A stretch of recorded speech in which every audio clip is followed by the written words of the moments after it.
I'll take an accordion apart right here so you can see what materials are used inside. And starting from there, we'll understand how an accordion is aging, why it's not like a violin or a guitar, the older the better. Certain parts of the accordion do get better in time, some others don't. So knowing what's inside will help us understand why it needs maintenance, what kind of service, what we can do to prevent small problems into becoming expensive repairs. It will help us understand if we want to choose our next accordion, what questions to ask Alex about specifications. I think his life a little difficult asking about different woods inside and proprietary information that he's not in a position to disclose. Ask me all about C1, accordion. And hopefully we'll have some time left so you can ask any accordion-related questions. If I know the answer, I'll try to help. If I don't, I will admit it or suggest where you can find it. Now, there are certain things that you can really fix yourself. Certain others, not recommended. Yeah, bass side bellows, treble side, usually connected by pins or screws on some accordions. Removing the pins, you can use pliers, but you'll scratch them unless they're special pliers. You can find pliers with a hole in the middle for $25 called accordion pliers. Instead of that, Home Depot mini crowbar, $9. Just keep your finger next to the pin when you remove it, because if the accordion is old, the shell can crack. So this way no pins are scratched. What's inside the accordion? You separate it. Be careful if there's amplification. You don't want to tear the cable. Crack it open slightly at one end. Check for cables. There's nothing. Very good. So why an accordion does not age as gracefully as a violin? Well, there's wooden resonators. They do become better in time, of course, if not abused. First of all, I'll be probably mentioning things that all of you know, so I'm sorry if this sounds trivial at times, but I will need it for the sake of completeness. Now, the accordions have personality.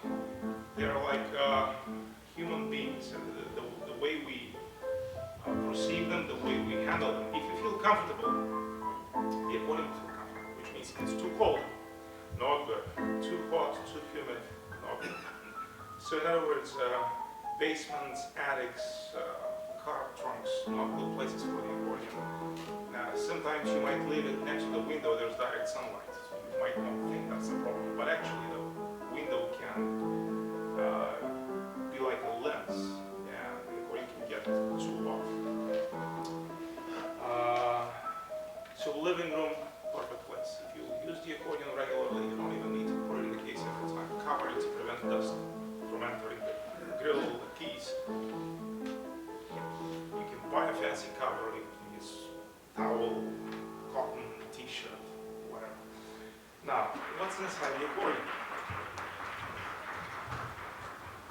Now, these are the reed blocks, those wooden stacks. These are the reeds. Every reed has levers or valves. In other words, here's a reed without the valve. There's reed tongues on each side. And when you pull, there's one reed that speaks. When you push, there's another one. And so that you prevent the other one from speaking at the same time, you have two valves. So either one reed sings or the other one. Now, the reeds are attached to the blocks with beeswax mixed with rosin. So that's one of the elements. Of course, there's different types of woods we clearly know. Well, there's beeswax. There's also leather. There's leather several places. On the reeds, that serves as reed valves. There is leather gaskets on some of the old accordions. Leather gaskets actually are better than the foam gaskets that are put in the new accordions. There is leather on top of the soundboards. And finally, the valves, treble and bass. They'll consist of a stack, felt, and leather. So a lot of leather inside the accordion, different types, a lot of woods, different types. There is at least 3 different types of metal or alloys. So when we combine all these things, we say avoid extreme atmospheric conditions. Well, why? The wax, a good wax will soften in your hand, between your fingers. In the trunk of a car, on a sunny day, it'll get 100 degrees within 30 minutes. This is enough for the wax to become practically liquid, viscous but liquid. So I've seen reed blocks shifted. That is a disaster. It's expensive to reposition. Now, if it's too cold, the wax can become brittle. But the good thing about it, it self-anneals. So let's say the accordion is very cold, you have to go and perform. 2 things to keep in mind. Arrive early and let time for the accordion to come to normal temperature. If necessary, use the air valve several times without playing it. First of all, if it is warm and humid and you have cold metal surfaces, there will be condensation. Well, that condensation is instant. If you start playing it, it will evaporate. So it's not going to be a big problem. However, the wax is still brittle and it will not serve the purpose. The purpose of the wax is it's twofold. It seals the air and it transmits that sound energy to be amplified. Here's a reed. That's the best handmade reed, double riveted, phenomenal. You don't hear much coming out of it, right? Well, if I touch that reed to the wooden tone chamber or the reed block, you can hear the sound amplified. And I can choose cheap metal, and you hear cheap sound, lousy BFS type sound, which is good for certain occasions, but it's not a quality recording sound. Now, why some corners sound cheap, some sound phenomenal? Because some corners are made of this material, and some are made of wood. So we know the wax, we know why excessive heat is not good, and how it's affected by cold. Also, how does it age? The rosin tends to evaporate in time, and this is that mineral oil that keeps the wax kind of the consistencies. It's nice, the texture is different, you can smear it thin. I've seen repairs attempted with candle, paraffin, or just pure wax. They don't last. Maybe a quick fix to get you through a performance. I mean, if you're at a gypsy wedding, they'll kill you if you don't play. So you have no choice. You gotta fix it and somehow make it through the day. You get paid and then take proper care of the accordion. The leather. Well, the leather also dries. And as it dries, it can bend and curl. You've heard some flopping or gargling noises coming from the accordion. Usually, this is a problem with the leather. Sometimes you can recondition the reed valves, sometimes you need to replace them. Now you see some of them have metal boosters and leather. So what matters, actually in the old accordions, thicker leather was used. So on the bass section, on many old accordions, good quality accordions, you don't have metal boosters, no need for them.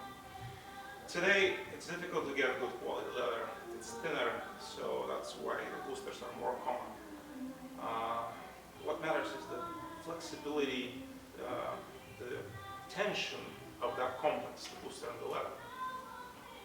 If the leather is too tight, if it's glued too much, you're not going to get much sound and it will be flat. Metals, the effect of metals. Now you might think metals don't change much in time, but they do change their properties with temperature. That reed, it has duraluminum reed plate.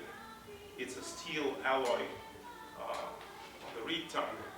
The tip of the reed tongue is brass, some of them have steel, and the rivets, something else. So all these materials have different thermal expansion coefficient. So that's why when the accordion is cold, the shrinkage is different and there's this buzzing. Good reeds, if you just look at the light when the valve is not there, you see barely light brown between the reed tongue and the frame. So a little bit of shrinkage, which is not uniform between the different metals, and the reed tongue will touch the slot. That will cause that buzzing, which is not fun. But more dangerously, it can break a reed. And that has to be replaced. It will be inconvenience.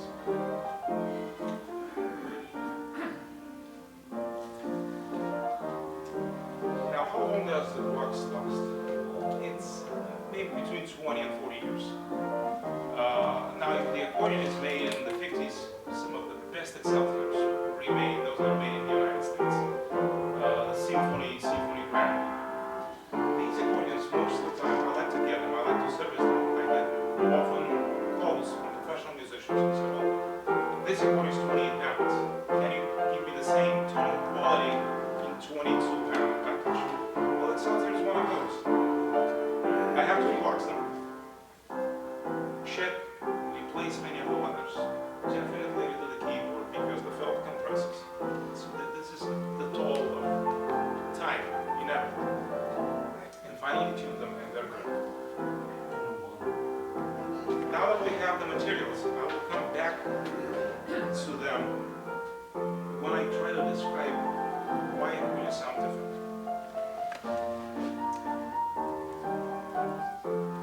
Now, a little bit about, we covered storage. I mean, what you don't want to have your accordion. When you transport the accordion,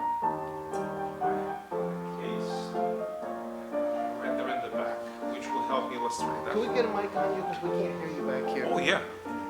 If there is a mic, I would use it. Yeah, he'll get it.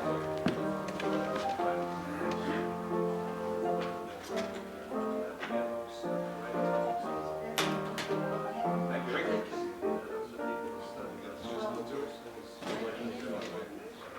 That's okay. I'll just switch it.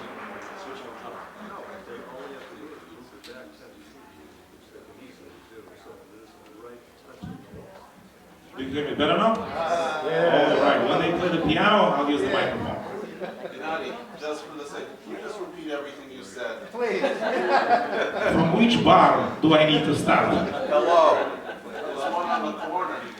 All right, let's say you want to transport the accordion, you want to put it in the car. The trunk is not a good place, but for a short time, you can use the trunk. You have to put the case flat. Now, I would not orient it like this if I'm driving in this direction. I will put always a palm master switch if the accordion has one to the side, because if you have to brake all of a sudden, the case will slide, this can jam the palm master register. So it's a simple thing. I mean, I don't like to have the accordion horizontal because the bass buttons are held by springs. I haven't seen bass buttons collapsed from somebody driving a bunker. This is a typical thing for shipping the accordion. However, in a car, You can use that. You can put the accordion on the seat. I've seen some people use the seat belt.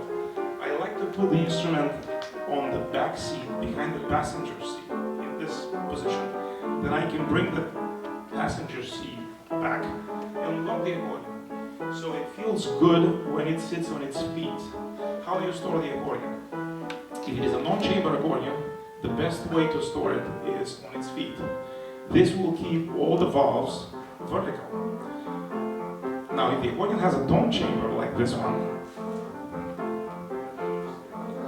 if you put it on its feet, you can see that the outer leathers will actually hang. now is this a big deal? Well, These are very light leather valves, but gravity takes its toll. If you leave the accordion like this for months unattended, you can store a tone chamber accordion in any position as long as you play it once a week or maybe even once a month. But if you travel for the summer, and 3 months you're going to be gone. With the case like this. Some of the old cases had a handle actually on the shorter side.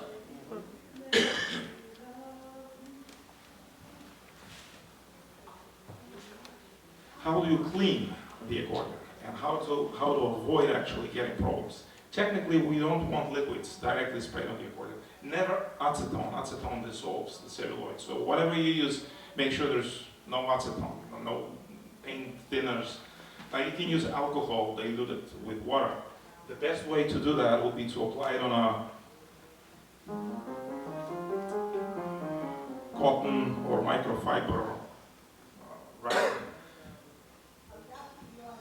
You can use Pledge, made by Johnson Company, not Johnson & Johnson, but SC Johnson. You can use non-abrasive car polish, Carnauba wax. You can use what Dale Wise at Accordion Plus likes. It's silicone-free preservation polish, which is like a paste. Whether it's a spray or a paste, never apply it directly to the accordion. Now, many people like WD-40. Well, it might help, but if you have a sticky key, don't spray on the keyboard. You don't want WD-40 on the valves.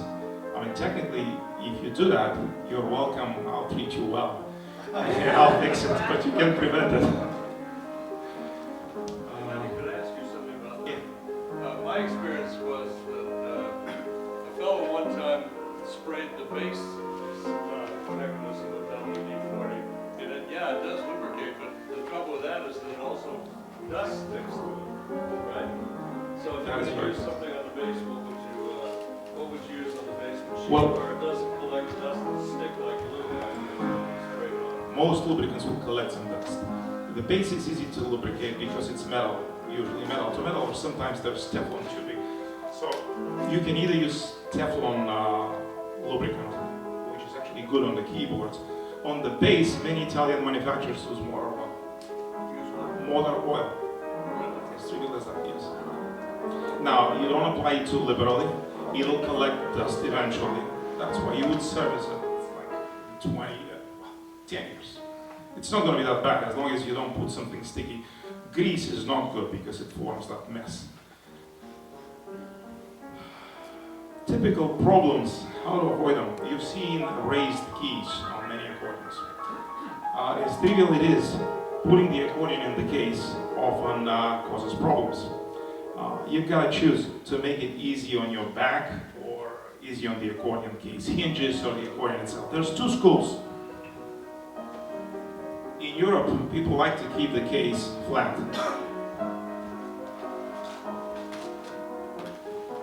Like this. Of course, you can put it on a couch so you don't have to bend your back. And then you put the accordion where the keyboard goes first. You can support it at two corners. If your case has this type of cover, it goes above the keyboard and protects the keyboard from the belt buckles. Some good quality cases used to have a bump. Now you don't see this on the cases. It supports the key bed, so there's no pressure on the palm master register. If you don't have this on the case, you can bend the straps like this. They provide support on the key bed. And the thinner side, you can bend. I've seen here people use different approach. They would keep the case like this in a V shape, slightly open.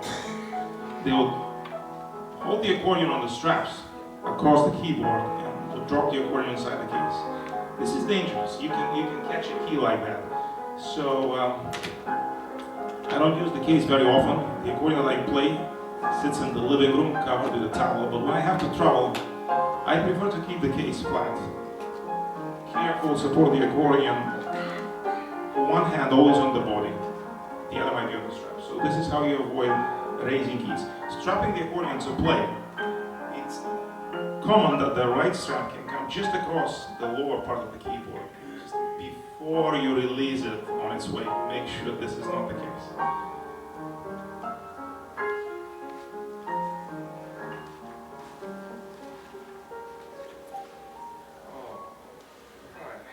Soft gig bags. They're nice, they're practical. There is one potential problem with them, but if you're aware of it, you're not going to encounter it. Many of the gig bags have front pockets where you can put your music sheets. Now, organized people have their music in nice binders with hard covers. Well, imagine now having that hard cover, or God forbid, music stand, in the front pocket. Now, when you grab that soft gig bag to lift it, you're going to stretch the fabric, and there's a shear pressure to the last row of diminished bass buttons. So this is a way to bend them, because you have hard surface in the pocket of that gig bag. Talking about this, there is room in the accordion case, just above the keyboard. It's very tempting to put books, nothing hard with hard surface should go there, because you can damage the keyboard, you can damage the grill. MIDI accordions might be tempting to put a power supply inside. No, that's why there's accessories boxes.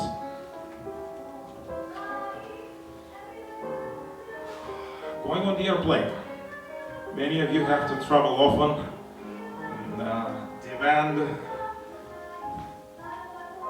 for your artistry. I hope you never encounter the kindness of the transportation agency.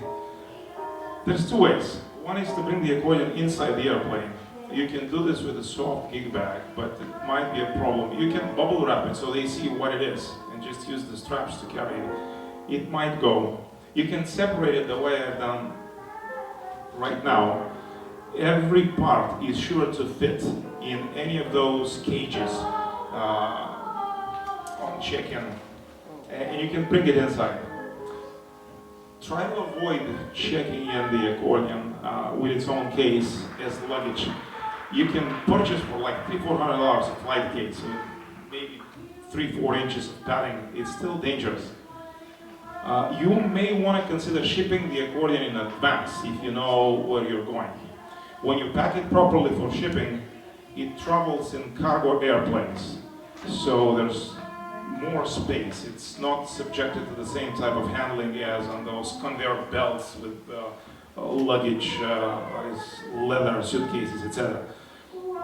Now, it is preferable when you transport the accordion on the airplane or if you ship it, shim the bass buttons. When you open the side cover, release the bass strap and open the side cover, this is what you're going to see if the accordion is in playing position. So this is the stop rail, and when you press a button, it stops right here. You hear the noise? You can fix that just by putting a little bit of leather or felt. On the old accordions, this is all worn out. But when you ship it, just cut a piece of cardboard, insert it right here to prevent the buttons from moving.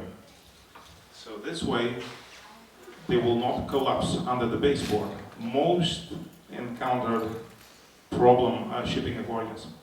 And since you might want to consider shipping your accordion in advance for your performance, if you know that you've got to catch a small flight, if it's a big plane, it's okay. But sometimes if you have to fly for an hour, just this is the type of the connection, a charter plane, they will not let you bring the accordion even without a case, because it's not going to fit in the above head compartment.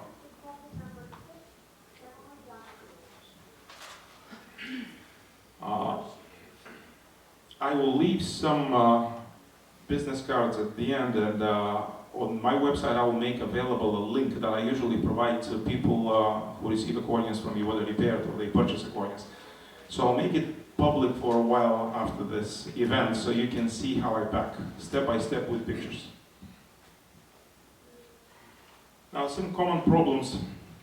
You can have clogged reeds. This happens. I mean, inevitably in the accordion you can have particles released, whether these are wax particles from the wax that dries or wooden flakes. So sometimes you might encounter clogged reeds. The best way, let's say, you don't have the time to visit your repair person. If you identify which reed this, which is easy, once you remove the reed block, first of all, try not to touch the reed ends, just handle it to the side on the wooden part. Then you can press that key that does not sound the corresponding note. Of course, use single register switches like bassoon, clarinet, piccolo, so you will identify which reed this is. Now, when you press the key, Without the reed block, you will see which valve opens. Let's say it's the fourth one from the left. 1, 2, 3, 4. You find that reed. Now, when you pull out, it is the inner reed that speaks. When you push in, it is the outer reed. So you know which reed the problem is. Well, then just pluck it gently. You can use toothpick. You can use a razor blade. And that's all it takes in most of the cases. If it is the inner reed, you can gently with a toothpick or something that is not very big, enter underneath the leather is the inner reed. Try to make sure you don't approach underneath the metal reed because you're going to mess up the leather that's behind. Underneath the outside reed valve is the other reed. And you can see you can slightly lift it. So whatever is stuck in the slot will hopefully be released.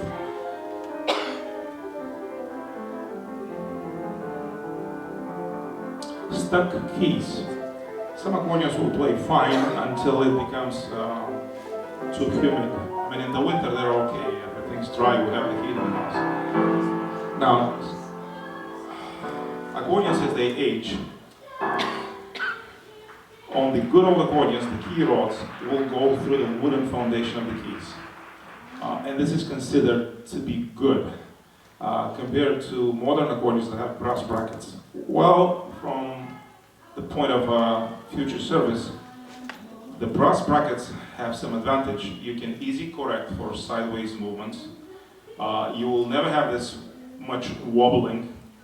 With the wooden keys, you'll have to either shim them or modify the wood, and sometimes you shim the keys, you make the keyboard nice and solid in the winter, and then it becomes more humid in the spring, you have sticky keys. And you then apply WD-40, and then you see me, which has good and bad aspects, as you can. So, if you have sticky keys, I suggest we talk, or you call somebody who knows how to help. Switches. The treble switches are very delicate.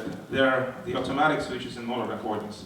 They can be activated one at a time, which means if one is stuck, you cannot operate any one of the others. There is this temptation to apply force. You think, okay, if it doesn't work as the accordion was new, I'm going to hit it, give it a little momentum on the slide underneath the reed block, it's going to work. Well,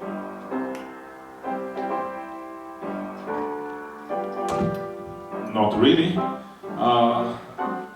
What you're going to do is probably bend one of those very thin metal slides, and then it's a difficult repair.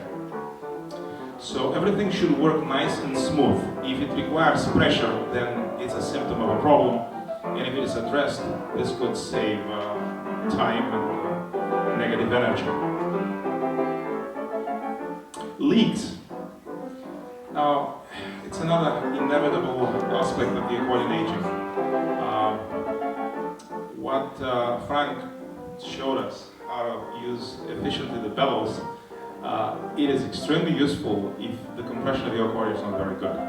Now, if the compression is good, if you pull, you might not sound that clear, you might get tired, but at least you're not gonna lose control of the bellows. If it leaks, then that technique could make a big difference. The difference between a nice performance and a very lousy one. Where do leaks come from? Most typically gaskets. Now, gaskets are not difficult to replace. It's a messy job, but it can be done. Now depending on how heavy you tour with the accordion, how often you play, maybe in 15, 20 years, the gaskets will wear out. The leather gaskets are good for much longer, maybe 40 years. The new foam rubber gaskets, I would give them 15 years, and you will see a difference already. They're easy to replace. The material comes with adhesive already applied.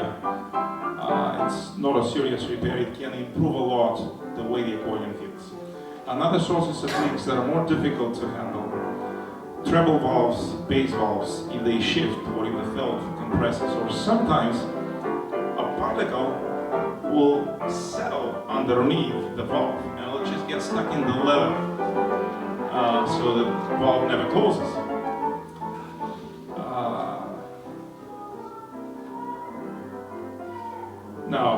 You may have pets that you love, and they probably love your accordion. I'll give you 2 reasons to avoid contact between your cat or dog and the accordion. First, you don't want hair all over the place, because if it's inside the case, then it goes through the grill mesh, and it's what could clog your reeds. The bellows holes, when you go home, check what's in the bellows holes of your accordion. Instead of paying the repairman's rate for cleaning, vacuum it. Some people might be allergic. You will be surprised to what's inside of these bellows. Sometimes in 50 years, there's a lot of stuff collected there. Technically, the cleaner the environment, the better. And pets like to do some other things in the accordion cases. That smell is difficult to get out. So, you love them, but keep your accordion at a respectable distance. Non-chambered versus chambered accordions and the difference in storage. We already talked about this. Use bellows protector. Now, bellows protector is that pad that sits just on top of the carb box. It protects the bellows from friction with your shirt buttons, pens, and it saves money because, well, let's say the bellows protector is $20. If you want to have it installed, it's $40, all parts and labor. New bellows will cost $400. Retaping the bellows could be $100, a messy job. So you can save yourself this. When you carry the case, some cases have that latch in the middle, some don't. Now, you might have read some websites, they advertise this. Never happened to me, but maybe I've been lucky. It's more intuitive to carry the case like this when the cover is away from your body, because just the center of gravity is closer to your chest. Now, I've seen recommended that you carry the accordion with the lid towards your body. Should it accidentally open, it will prevent the accordion from getting damaged. Now, the bottom of the case will keep hitting you in the legs, so you'd better make sure you have a good case and handle it whichever is more convenient, but make sure the case will not open accidentally. It's a good idea to keep a towel in the case. After the performance, there's oils in respiration.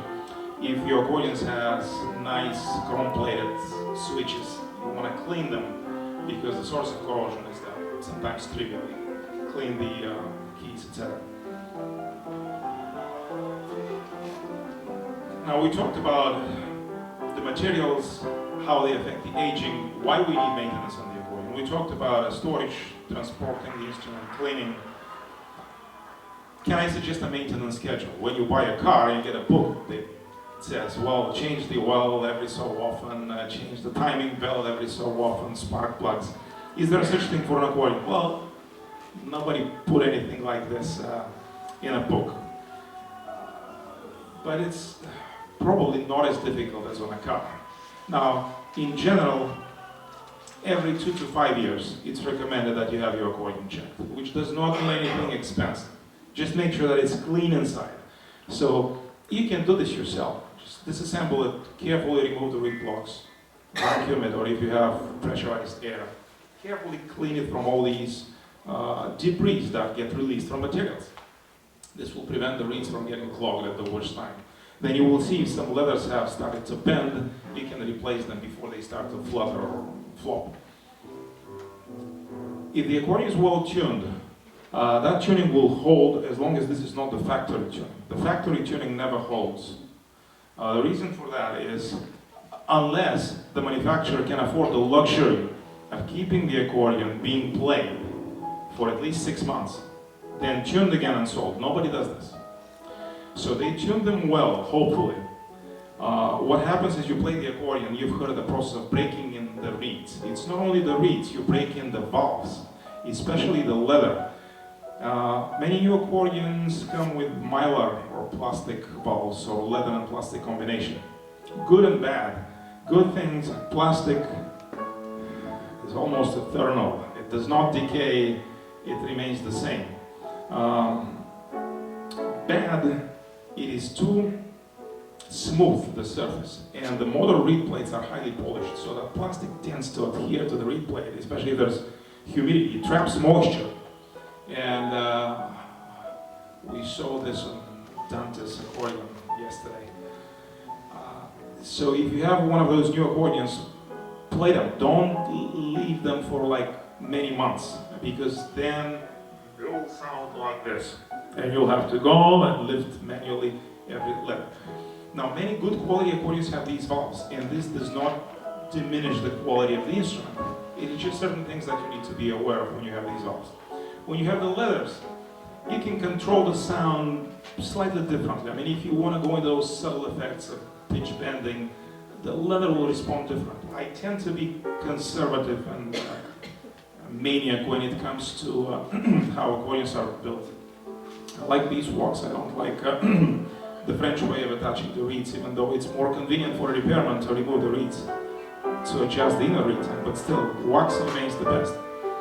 So when you play the accordion, you buy a new accordion. It's in tune, everything's nice, it feels a little stiff. That's normal, even the bellows folds are stiff. So this is not a fault of the accordion. Give it time, be patient. Now, as you play the accordion, the leathers will start to open more. As a result, you're going to get more volume out of the accordion, but inevitably the pitch will drift sharp. So after you've played your new accordion for 6 months to a year, maybe 2 years, then you want to have it tuned. And that is the tuning that will hold 10-15 years. With spot tuning, maybe every 2 to 5 years. If you're like Bruce, to travel 20 times a year on the airplane all across the country, then you will need the accordion probably checked after every few trips, because little things happen. And you'll hear them, so you want to keep it nice. You've seen Alex Meixner perform, plays polka, dances on stage. I see Alex after every tour. And there are little things. Those little things take 1 hour, we have good time with each other, and we fix them before they become serious problems. So, maintenance, a new accordion, have the tuning checked within the first 2 years. It doesn't mean it will go very bad, but if there are drifts, you're going to have them fixed before other reeds are affected.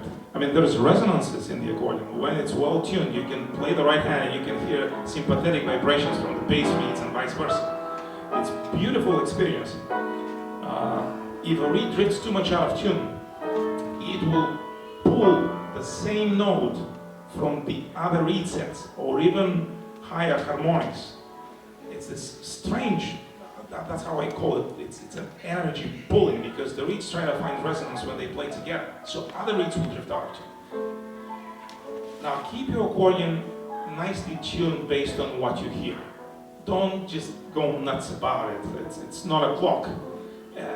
There's no such thing like perfection, it has to be pleasing. As a matter of fact, the equal temperament, the way we tune most of the accordions today, we cannot make the thirds and fifths equally good as the octaves. There's what's referred to as comma, that error in the tuning. In the old time, people tuned by ear very melodically certain scales, and they used to hide those unpleasant intervals in, let's say, thank you, C sharp minor or some scales that they would avoid. Today, because of the media technology, there's no much choice, and we set all the intervals between the semitones the same, which means the accordion is equally out of tune throughout, if you want to put it extremely that way.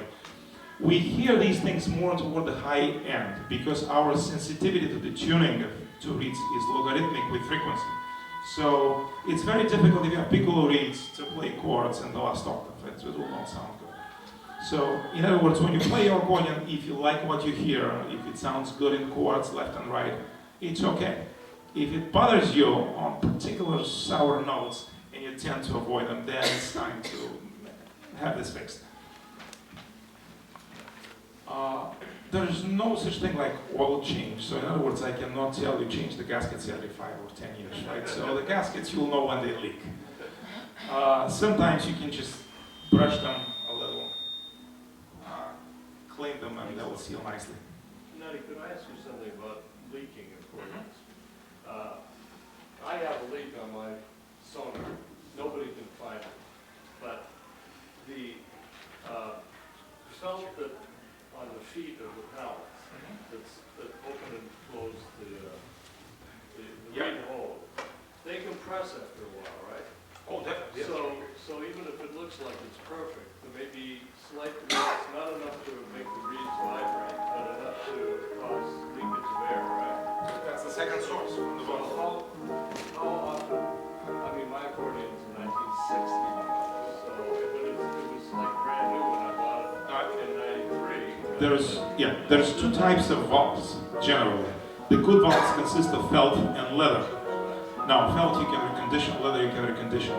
In the 70s, late 60s and 70s, some of the 80s, Honor and other manufacturers introduced a fancy foam rubber. It was fabulous when it was new. Very quiet, very flexible, but they didn't test it for aging, so it disintegrates practically, releasing nasty yellow powder. So if you have Borsini's, Honors, De Lopez, International, all these brand accordions, Giulietis, you might have to consider valve replacing. Not only because the keyboard will become noisy, but it'll start leaking. I don't know, in your case it's probably felt. It might not be just, right, it might not be just compression, it might be slight misalignment. The best way would be to remove the key and check the imprint from the openings on the soundboard on the leather. You will see if it barely closes the slots, then it might be a simple shift. That's how you correct it. You might just clean the leather, take an old toothbrush, just make that fibers fluffy again.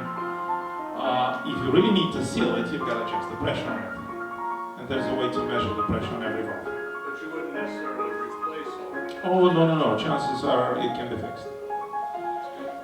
Now, we have 5 minutes late. We unfortunately had a little late start, but I want to give time for questions. I wanted to talk about the variations in these materials. This accordion has wooden tone chamber. Some accordions have metal tone chamber.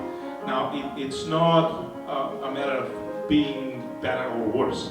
I mean, the accordion, you want the accordion to be wooden. You don't want the body to be plastic or fiber or glass or any other experiments. They all fail.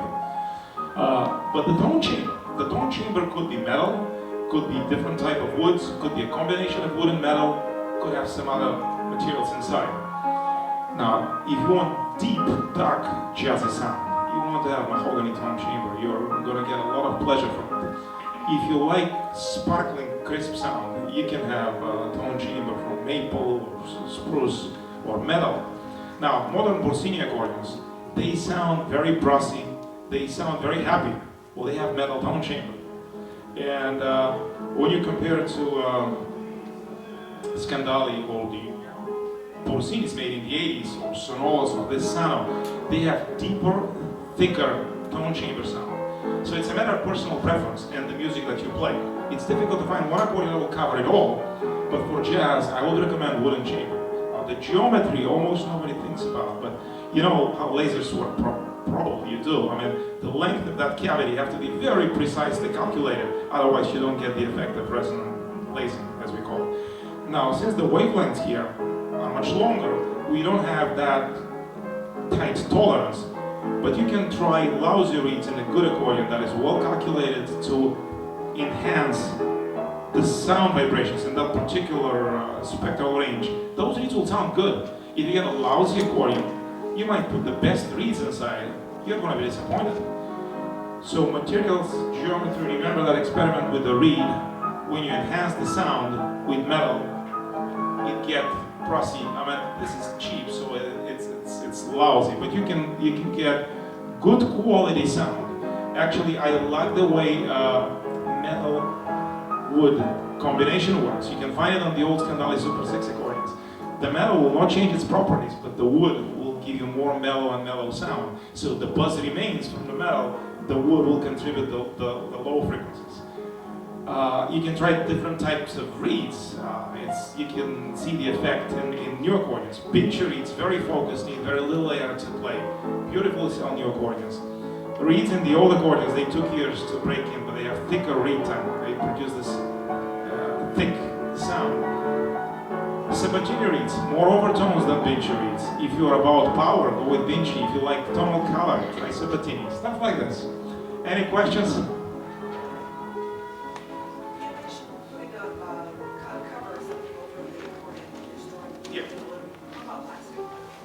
Plastic is okay also, as long as the accordion is not under direct sunlight. The purpose of that cover is to protect the accordion from dust. Won't trap moisture or anything? Well, presumably you don't keep it in the attic, you keep it in your living room, so you are not going to trap moisture there, no. They're selling, dealers are selling plastic covers that are shaped like the accordion. The accordion looks nice. You can put a plastic bag. I find a towel very practical.